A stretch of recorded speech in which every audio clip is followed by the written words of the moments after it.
कदर हो गया मैं फुल पावला जब से तुझसे आके लड़की बेबी ऐसी बला मैं वैसे तो हाथ ना आऊं।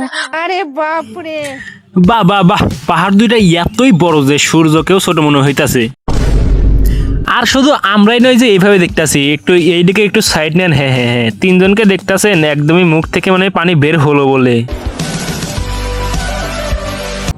मेरी वीडियो पे ना बहुत कम उम्र के बच्चे भी, जैसे 18 साल की उम्र से कम बच्चे भी मैसेज करते, कमेंट करते हैं।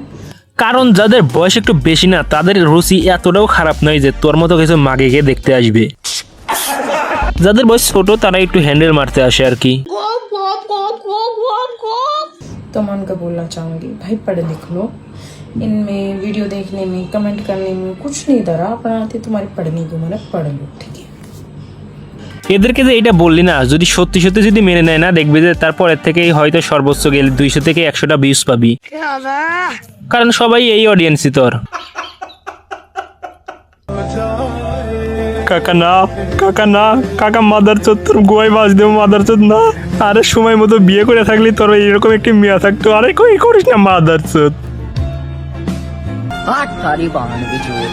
সারা জীবন মসজিদে আমিন আমিন করে গেলাম আমরা, আর দিন শেষে সেই কাকাদের দোয়াই কবুল হলো।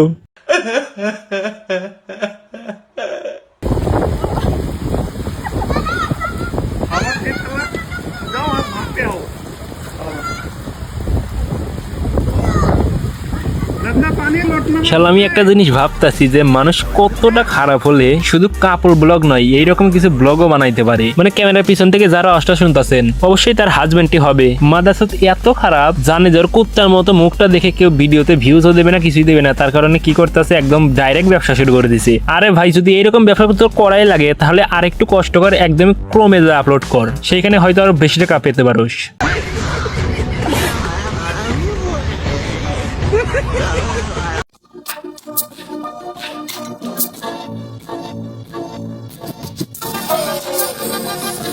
খোদার কসম ভাই, বৃষ্টি এলে না মানে এদের ব্যবসা এত বেশি বেড়ে যায়, মানে মাগিরা সবসময় বৃষ্টির অপেক্ষায় থাকে যে বৃষ্টি আসবে, ছাদে যাব, তারপরে দুইটা পম পম একদম ভিজে লাল টকটকা হয়ে যাবে, সবকিছুই দেখা যাবে। ওরে ভাই লাইকই লাইক।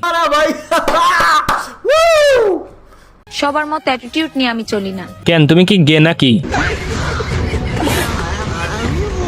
সবাই অ্যাটিটিউড নিয়ে চলে না, কিন্তু তোর হাঁটা দেখে আমার মনে হইতাছে যে হ্যাঁ, তুই অ্যাটিটিউডের একদম খালাম্মা করে দিছিস। এবং অ্যাটিটিউড নিয়ে না চললেও সামনে দুইটা যে বড় বড় কামান নিয়ে চলে আসিস, ওইগুলো অ্যাটিটিউড অনেক বড়। আমার জায়গায় আসা অসম্ভব। একদমই পারফেক্ট কথা বলেছেন। আপনার জায়গায় যাওয়া অসম্ভব, মানে যার একটু লজ্জা শরম আছে না, সে আপনার জায়গায় মানে কোনোদিনও যেতে পারবে না। কারণ যদি একটু পরিমাণে যদি লজ্জাবোধ থেকে থাকে, তাহলে আপনার জায়গায় মানে যাওয়ার স্বপ্নও সে ভাববে না। আমি তোমার মতো দাসী নই। সে দাসী নয়, সে লিঙ্ক ভাইরালকারী।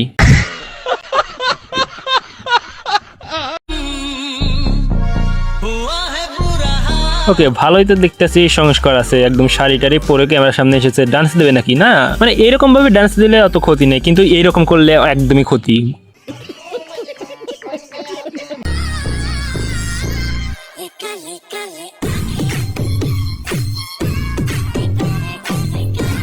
মানে তোর এই ভিডিওটা দেখে আমার এখন এইটা মনে হইতাছে, যারা টিকটকে এসে পোদ একদম ফুটিয়ে দেখায় না, তাদেরও ভিডিও ভালো লাগবে, কিন্তু তোর এই কি করতেছিস সেগুলো আমার তো মাথায় ঢুকতেছে না। শুধু পোদ দুইটা এরকম ভাবে লড়ালেই ভিডিও হয়ে গেল, বা লাইকও দেখে যে অনেক বেশি। তো যাই হোক, আজকে খ্যাত মার্কা পর্যন্তই। তো দেখা হইতেছে নতুন কোনো ভিডিওতে। তো ভালো থাকবেন, সুস্থ থাকবেন, এন্ড আল্লাহ হাফেজ।